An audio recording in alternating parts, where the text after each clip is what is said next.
Bildiyiniz kimi bugün güvən nəşrlərinin blok sınaq imtahanı keçirilib və həmin sınaq imtahanında tarix fənnindən 11-ci siniflərə hansı suallar düşüb, gəlin həmin suallarla tanış olaq. Toxtamış xanın Moskvanı ələ keçirtdiyi ildə Şirvanşahlar dövlətinə nə baş verdi? Bilirsiniz ki, 1382-ci ildə Toxtamış xan Moskvanı tutdu və yandırdı. Kür çayı sahilində Teymuri Ömərin qoşunları məğlub edilməsi 1405-ci ilə aiddir. Bu səhvdir. Həmçinin Təbrizi tabe edərək Azərbaycanı Vahidlə birləşdirilməsi 1406-cı ildir. Bu da yanlışdır. Dərbəndilər sülalisi tərəfindən dəralmağa başlaması, bəli, həmin ildə Dərbəndilər sülalisi taxta çıxıb 1-ci İbrahimin hakimiyyətə gəlməsi ilə. Qaraqoyunlu dövlətinin asılı qəbul edilməsi 1412-ci ildir, yanlışdır.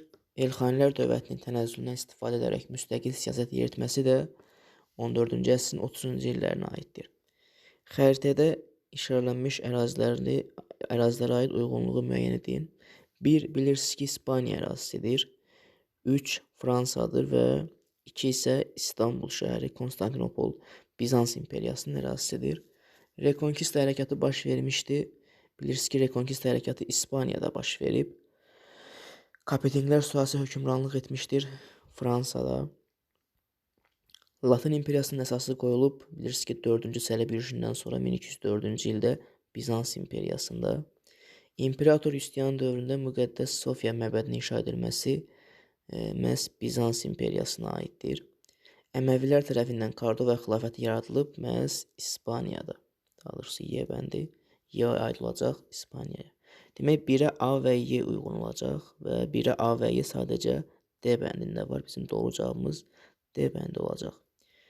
Albaniyanın paytaxtının Bərdə şəhərinə köçürülməsinə təsir göstərib. Bilirsiniz ki, Alban hökmdarı 2-ci Vaçe 5-ci əsrdə Sasani şahı Firuzun şərəfinə Firuzabad şəhərini saldırır və daha sonra Albaniyanın paytaxtını Bərdə şəhərinə köçürür.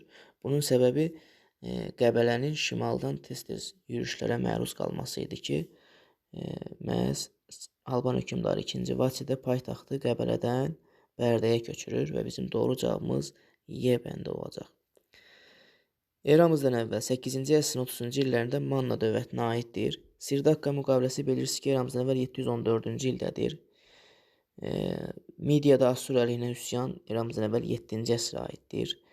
Urartu dövlətinin müttəfiqinə çevrilməsi bilirsiniz ki, eramızdan əvvəl 8-ci əsrin 30-cu illərində Mannanı İranzu idarə edirdi və İranzu Urartu yox, Assurla müttəfiq idi. Assuriyanın Urartu üzərində qələbəsində həlledici rol oynamışdı. Bəli, eramızdan əvvəl 735-ci ildə Assur dövləti Urartu üzərində qələbə qazandığı zaman bu qələbədə, bu döyüşdə Mannanın da həlledici əsas rolu olmuşdu. Uaş döyüşü